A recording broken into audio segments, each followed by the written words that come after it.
Hello नमस्कार दोस्तों। तो कैसे हैं आप लोग? उम्मीद करता हूँ सब ठीक होंगे, कुशल मंगल होंगे और बोर्ड परीक्षा की तैयारी जोरों से करते होंगे। स्वागत है बेटा आपका हमारे यूट्यूब चैनल बोर्ड सारथी में।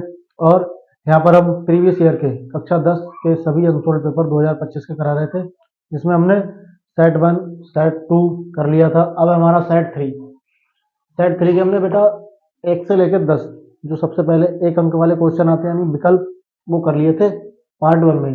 ये हमारा पार्ट 2 जिसमें हम 11 से लेकर और 20 तक सभी विकल्पों को कर लेंगे। तो अभी हमारा विकल्प नंबर है बेटा 11। लिखा है √2 और 2 माइनस √2 का गुणनफल, यानी कि √2 और 2 माइनस √2 का गुणनफल। गुणनफल लिखा है, इसका मतलब क्या करनी होगी हमको? गुणा गुणा कर लेंगे एक एक करके। √2 की गुणा 2 से करोगे ये आएगा 2√2। √2 की गुणा √2 से करेंगे तो रूट से रूट हट जाएगा, ये 2 बार हो जाएगा। अगर एक जैसी दो संख्या होगी आपस में गुणा हो रही है और उन दोनों का रूट है तो रूट हट जाता है और संख्या बाहर हमें मिल जाती है। तो यहाँ से हमें मिल जाएगा 2। अब ये बेटा √2 अपरिमेय संख्या है। कैसी संख्या है ये? अपरिमेय। हमने पूछा क्या क्या है का गुणनफल होगा। ऑप्शन दिए √2 कैसा है बेटा? अपरिमेय। लेकिन 2 कैसा है? परिमेय। लेकिन परमेय और अपरमेय की जब गुणा होगी तो ये जो पूरी संख्या बन रही है ये कैसी है? अपरमेय। कैसी होगी? अपरिमेय। अपरिमेय में से अगर हम परमेय संख्या घटाते हैं तब भी हमको जो संख्या प्राप्त होती है वो कौन सी होती है? अपरिमेय संख्या। अपरिमेय संख्या। अगर ऐसा कोई ऑप्शन है तो वो सही होगा। यहाँ लिखा है ऑप्शन नंबर भी एक परमेय संख्या होगी, ये नहीं होगा। एक पूर्णांक होगा, ये तो कतई नहीं होगा। पहला वाला ऑप्शन दिया है एक अपरिमेय संख्या, तो हमारा पहला वाला ऑप्शन कैसा हो जाएगा? एकदम करेक्ट। आगे बढ़ते हैं बेटा सवाल नंबर 12 की तरफ, जो कि लिखा हुआ है बिंदुओं 2,3 और 4,1 के बीच की दूरी ज्ञात कीजिए, यानी दूरी होगी, दूरी निकालनी है। तो मैं ये सवाल पिछले भी सेटों में करा चुके हैं। कैसे होता है? दो बिंदुओं बिंदुओं 2,3 व 4,1 के बीच की दूरी। दूरी का सूत्र बेटा पहले ही बता चुका हूं, क्या होता है? x2 माइनस x1 का square plus y2 minus y1 का स्क्वायर। इसमें पहला x1 y1, x2 y2 ऐसा मान लेते हैं। x2 माइनस x1, x2 कितना है? 4, तो 4 माइनस x1 कितना है? 2, स्क्वायर कर दोगे। y2 कितना है हमारे पास? 1 माइनस y1 कितना बेटा? ये 3, तो 3 स्क्वायर कर दो। 4 में से 2 घटाओगे 2, 2 का स्क्वायर प्लस 1 में से 3 घटाओगे माइनस का 2, माइनस 2 का स्क्वायर। 2 का स्क्वायर 4 माइनस 2 का स्क्वायर 4, 4 और 4 हो जाएगा √8। √8 को कैसे लिख सकते हैं बेटा? ये 8 है, 8 के अगर गुणनखंड करोगे तो आएगा 2 दूनी 4 दूनी 8, 3 बार 2 आएगा। लेकिन रूट में से तो केवल जोड़ा में से एक बाहर निकलता है, जोड़ा ये एक बाहर हो जाएगा और एक 2 अंदर रह जाएगा। तो इसका आंसर आ जाएगा हमारा 2√2 मात्रक। 2√2 कोई आंसर है। ऑप्शन नंबर सी एकदम करेक्ट हो जाएगा। बिना किसी देरी के बढ़ते हैं आगे सवाल नंबर 13 की तरफ। ये सवाल किसका है? 13, नहीं मेरा। लिखा है यदि 5 सेंटीमीटर त्रिज्या वाले एक वृत्त के बिंदु P पर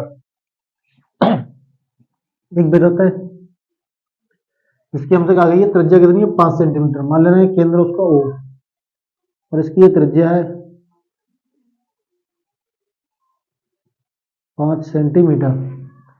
तो एक यदि 5 सेंटीमीटर त्रिज्या वाले एक वृत्त के बिंदु P पर स्पर्श रेखा PQ, वृत्त पर कोई बिंदु P है, ये मान लेना इस पर रेखा है, स्पर्श रेखा P और Q। केंद्र O से जाने वाली रेखा से बिंदु Q पर, केंद्र O से कोई रेखा जाएगी जो बिंदु Q पर इस प्रकार मिलती है कि OQ, यानी O से जाएगी और Q पर मिलेगी। मिला देते हैं कि OQ 12 सेंटीमीटर है। जो OQ है वो कितना है हमारे पास? 12 सेंटीमीटर। पी क्यू की लंबाई होगी, यानी हमसे पूछा क्या गया बेटा, ये पी क्यू पूछा गया है। पी क्यू हमें पता है, फिर मैं 10.1 से क्या होती है 10.1 की त्रिज्या जो होती है वो स्पर्श रेखा पर क्या कहलाती है, लंब, यानी ये 90 डिग्री होगा।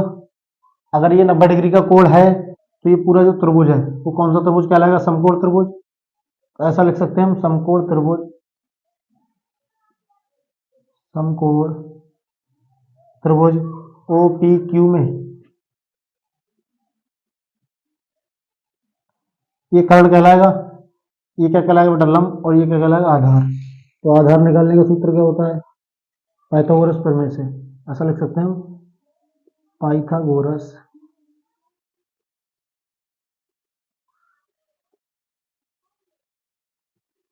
प्रमेय से निकालना क्या है बेटा हमको, ये आधार।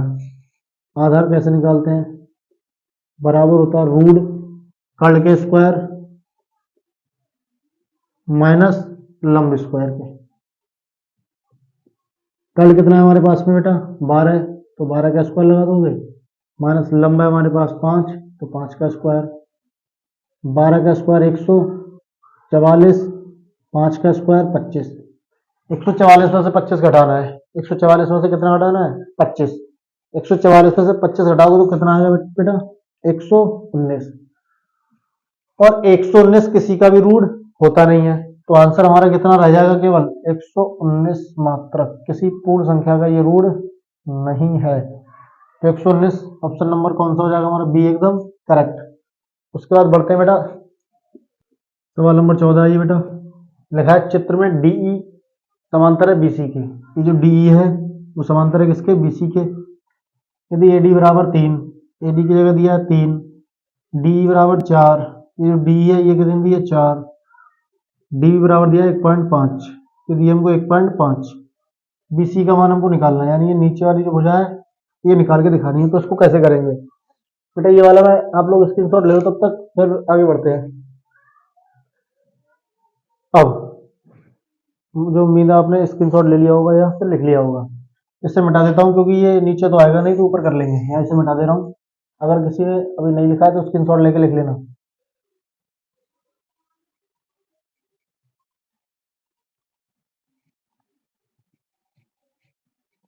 ये इधर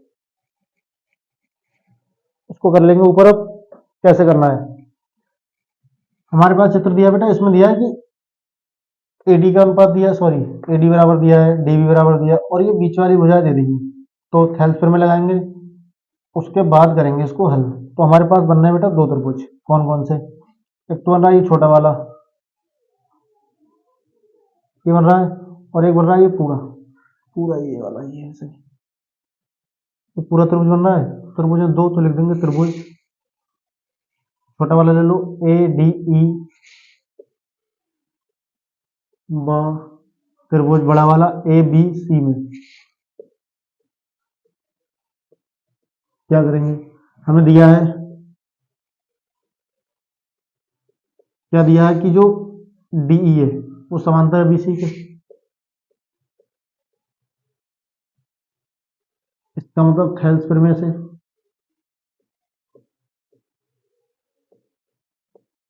हम ऐसा लिख सकते हैं कि ए डी बटे ए बी, ये आधा और ये पूरा, बराबर होगा ये आधे और इस पूरे के, यानी ए ई बटे ए सी के। अब जो ए डी है बेटा, ए डी हमारी छोटे वाले त्रिभुज की भुजा है, ए बी हमारे बड़े वाले त्रिभुज की भुजा है। ऐसा ही सेम इधर छोटे वाले त्रिभुज की भुजा ए ही है, तो बड़े वाले त्रिभुज की भुजा ये ए और सी। ये छोटी भुजा, छोटे त्रिभुज की भुजा, बड़ी त्रिभुज की भुजा, छोटे की और बड़े की, दोनों का अनुपात आ गया। अब एक चीज हम लिख सकते हैं कि कोण ए, ये तो दोनों में छोटा वाला उठाओगे तब भी ए आएगा, ये बड़ा वाला लेंगे तब उसमें भी ए आएगा, तो लिख सकते हैं कोण ए बराबर होगा कोण ए के। क्यों, क्योंकि कैसा, उभयनिष्ठ, यानी कि दोनों के अंदर है। इन दो भुजाओं का अनुपात बराबर कर लिया हमने, ये वाला कोण बराबर कर लिया, इसका मतलब ये कैसे हो गया बेटा, त्रिभुज समरूप। क्या लिख सकते हैं, त्रिभुज एडीई समरूप होगा त्रिभुज एबीसी के। अगर ये समरूप है तो समरूप त्रिभुजों की संगत भुजाओं का अनुपात कैसा होता है, बराबर। यानी कि संगत भुजा है, छोटे वाले की ये भुजा और बड़े वाले की ये, दोनों भुजाओं का अनुपात भी इनके बराबर आ जाएगा। यानी कि लिख सकते हैं बेटा हम AD बटे AB बराबर AE बटे AC, और उसके बराबर हो जाएगी बेटा DE बटे BC। ये बराबर आ जाएंगे। इसका तो हमारे लिए कोई काम है नहीं, क्यों? इसके मान दिए और इसके मान निकालने हैं, तो इन दोनों को ले लेंगे। अब AD बटे AB बराबर DE बटे BC से AD का मान कितना दिया है हमारे पास में 3, तो AD का मान लगा देंगे 3 बटे में AB। AB ये पूरा होगा, जिसमें AD भी शामिल है और ये 3 भी शामिल है और ये 1.5, तो टोटल हो जाएगा 4.5 बराबर DE कितना है हमारे पास 4, अपॉन में क्या है बेटा BC। पॉइंट हटाएंगे, 0 बढ़ाएंगे, 30 बटे 45 बराबर 4 बटे में BC। 15 3 45, 15 दूनी 30, क्या जाएगा बेटा 2 बटे 3 बराबर 4 बटे BC। हर त्रिज्या गुणा करेंगे, ये आएगा 2BC बराबर में 3 चौक कितना हो जाएगा 12, 2 एकम 2, 2 छंग 12, BC बराबर 6 सेंटीमीटर। तो यहाँ से हमारे BC का जो मान है वो कितना आ जाएगा बेटा 6 सेंटीमीटर, जो कि हमारा ऑप्शन नंबर डी हो जाएगा एकदम करेक्ट। बाकी मैं एक साइड से हो जा रहा हूँ, इसका स्क्रीनशॉट ले लो, फिर बढ़ते हैं अगले सवाल की तरफ। 14 नंबर तक कर लिए थे बेटा। अभी ये हमारा सवाल नंबर 15 है। लिखा है 6 सेंटीमीटर त्रिज्या वाले एक वृत्त के एक त्रिज्यखंड का कोण 60 डिग्री है। अब हमसे कहा गया है 6 सेंटीमीटर त्रिज्या वाले, यानी कि त्रिज्या जो दी है वो कितनी दी है? त्रिज्या दी है हमको R। त्रिज्या को कैसे लिखते हैं बेटा? R से 6 सेंटीमीटर। नेक्स्ट हमसे कहा गया त्रिज्यखंड का कोण यानी थीटा कितना दिया है 60 डिग्री। त्रिज्यखंड का क्षेत्रफल होगा त्रिज्यखंड का क्षेत्रफल थीटा बटे 360 गुणा पाई आर स्क्वायर। यही तो होता है त्रिज्यखंड का क्षेत्रफल। करना क्या है हमको? थीटा की जगह कितना आएगा बेटा 60 डिग्री बटे में 360 गुणा पाई को ऐसे ही रहने दो क्योंकि ऑप्शन में भी पाई दी है। अब हमें लगाना आर। आर कितना हमारा 6, स्क्वायर लगाया तो 2 बार लगाओगे, 3 घात लगी होती तो 3 बार लगाते। 0 से 0 कैंसिल, 6 कम 6, 6 छंग 36। बेटा एक 6 से एक 6 भी तो कट जाएगा, बचा कितना? केवल एक 6 बचा, 6 कम 6 और बचा साथ में पाई, और ये क्षेत्रफल है तो आएगा किसमें? स्क्वायर में। यानी आंसर हो जाएगा हमारा 6 पाई सेंटीमीटर स्क्वायर, जो कि ऑप्शन नंबर ए नहीं है, ऑप्शन नंबर बी नहीं है, ऑप्शन नंबर सी हमारा करेक्ट है। यहाँ स्क्वायर नहीं लगाया तो लगा दोगे, तो आंसर हो जाएगा हमारा 6 पाई सेंटीमीटर स्क्वायर। ये हो गया 15। अब है 16 नंबर। 16 नंबर लिखा है बेटा 10 सेंटीमीटर भुजा वाले दो घनों के संलग्न फलकों को मिलाकर एक ठोस बनाया जाता है। 10 सेंटीमीटर भुजा वाला घन दिया है, दो घन है, एक घन मैंने ऐसे बना लिया बेटा, इसकी भुजा है 10 सेंटीमीटर, ये बन गया घन। घन क्या होता है? जिसकी सभी भुजाएं कैसी होती हैं? बराबर। ये घन हो गया। हमसे कहा गया 2 घन है, एक घन और बना ले रहे हैं यहाँ। ये 2 घन है जिसकी भुजाएं कितनी है? 10-10 सेंटीमीटर की। लेकिन हमसे कहा गया है इनके संलग्न फलकों को मिलाया गया है, यानी कि इसका जो ऊपर वाला फलक है वो नीचे वाले पर मिलाकर रख दिया। मान ले रहे हैं जो ये वाला इसके ऊपर रख दिया जाए, ऐसे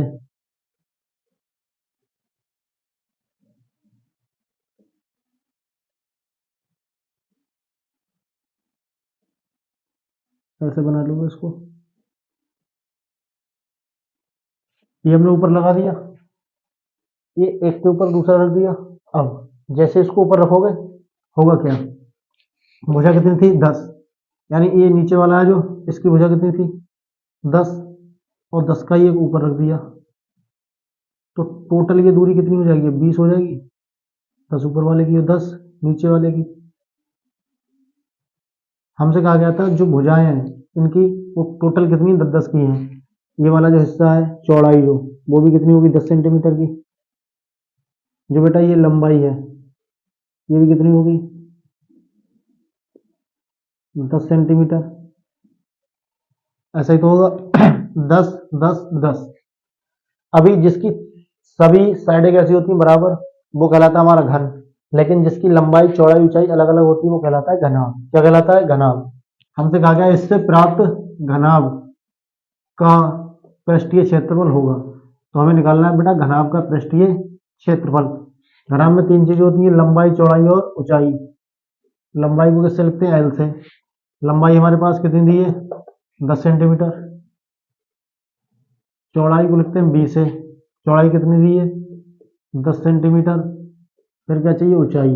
तो ऊंचाई हमारी 10 और 10 टोटल हो जाएगी 20 सेंटीमीटर। हमें निकालना है घनाभ का पृष्ठीय क्षेत्रफल। पृष्ठीय क्षेत्रफल क्या होता है बेटा? 2 गुणा L B plus B H plus का एच एल।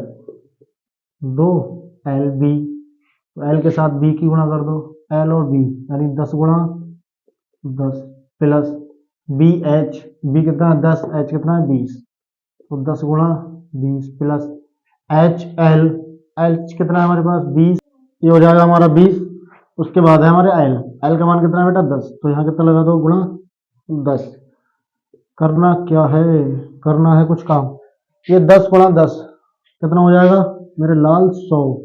10 गुणा 20 से करो, तो 10 गुणा 20 से करोगे 2 एकम 2 और 2 ये तुम्हारे 0, 2 एकम 2, फिर से 1 0 1 0 2 0, 2 गुणा 100 200 300 और 200 500 का कड़ाड़ा नोट 500 का है, 500 का 500 और गुणा किससे?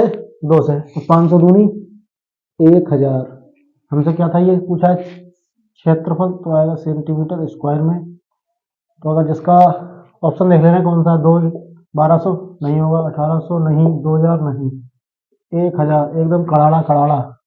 डी नंबर ऑप्शन ठीक हो जाएगा। उसके बाद बढ़ते हैं अगले सवाल की तरफ। सवाल नंबर है 17। लिखा है दो घात बहुपद। दो घात बहुपद 6x² माइनस का 3 माइनस का 7x के शून्यक होंगे। पहली बात हमको जो बहुपद दिया गया है 6x² माइनस का 3 माइनस का 7x, घातों के हिसाब से इसको क्रम में लगा लेंगे। कैसे? पहले दो घात वाला फिर एक घात वाला, उसके बाद लिख देंगे माइनस का 3। हमें निकालने शून्यक, तो शून्यक के पहले क्या करने पड़ेंगे हमको? सबसे पहले लास्ट वाले गुणा कर लेते हैं पहले वाले से, यानी जो अचर पद होता है उसकी गुणा करेंगे बेटा x² गुणांक से। करो, 3 गुणा 6 से करो, कितना आएगा? 18। अब इस 18 को ऐसे दो भागों में बांटना है कि घटाने पर कितना आ जाए? 7। ये चिन्ह बताता है घटाने पर लाना है या जोड़ने पर, फिर जितना लाना है वो ये संख्या बताएगी। 18 है, दो ऐसे दो भागों में बांटना है 18 को कि अगर उन दोनों भागों को घटाएं तो कितना है? 7, और उन दोनों की अगर गुणा करें तो कितना है? 18। कितना हो जाएगा बेटा? 9 दूनी 18, 9 में से 2 घटाओगे बचेंगे कितने? 7। तो 6x² माइनस 18 की जगह यानी कि 7 की जगह कितना आ जाएगा बेटा? 9, पहले बड़ी संख्या फिर छोटी, फिर x माइनस 3। 6x² को ऐसे लिख दोगे। ब्रैकेट के बाहर अगर माइनस होता है तो अंदर के चिन्ह बदल जाते हैं। ये 9 के साथ x आ जाएगा और ये क्या है? माइनस, माइनस और माइनस हो जाएगा प्लस का 2, और ये है तुम्हारी x और माइनस का 3। तो बेटा 2 2 के जोड़े बना लोगे, जो कॉमन होगा उसे कॉमन ले लो। ये 6 है, ये 9 है। ऐसी कौन सी संख्या है जो 6 को भी काटे और 9 को भी? 3, तो 3 ले लोगे यहाँ से कॉमन। इधर भी x है इधर भी x है, तो क्या कॉमन ले लोगे? x।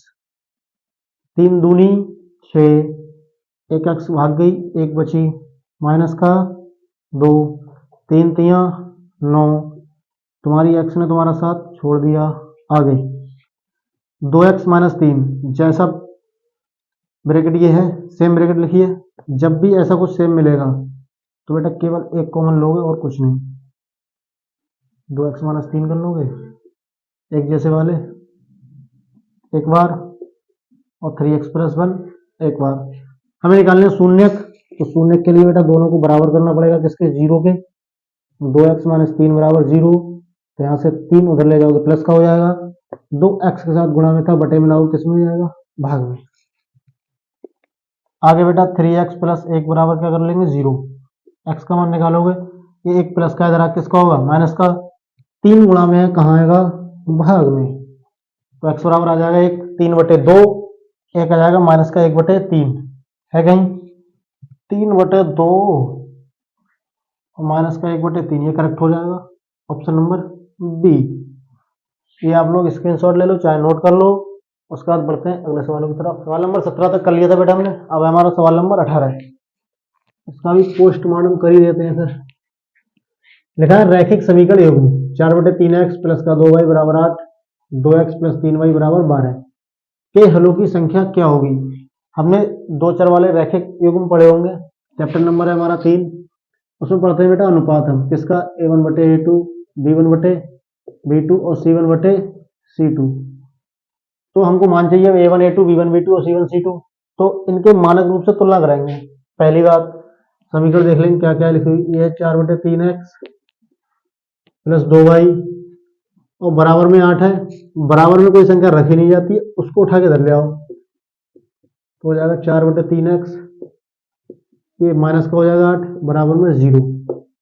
ऐसा ही कर लो दूसरी वाली समीकरण के साथ,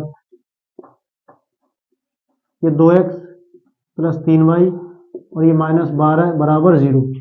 मानक रूप क्या होता है बेटा इसका a1x b1y प्लस c1 बराबर 0 से तुलना तोल दो भाई, a2x b2y प्लस c2 बराबर 0 से तुलना,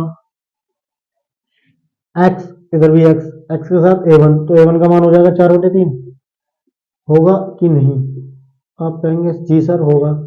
बाई b1 और b1 की जगह ऊपर कितना है 2, तो b1 की जगह कितना आ जाएगा 2, फिर c1 ये कितना आएगा बेटा माइनस का 8। सेम तरीके से इधर निकाल देंगे, a2 कितना आएगा 2, b2 3 आएगा, c2 माइनस का 12।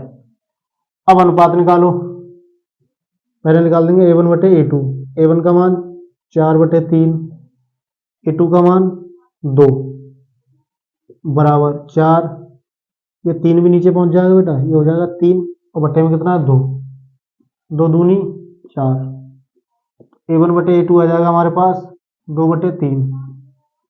अब निकाल देंगे b1/b2, क्या होता है b1/b2, b1/b2, b1 का मान 2 है, b2 का मान 3, a1/a2 भी 2/3 आया, b1/b2 भी 2/3 आया। अगर ये बराबर नहीं आते तो c1/c2 निकालने की जरूरत थी ही नहीं, अगर ये बराबर आ गए तो c1/c2 भी निकाल लेंगे।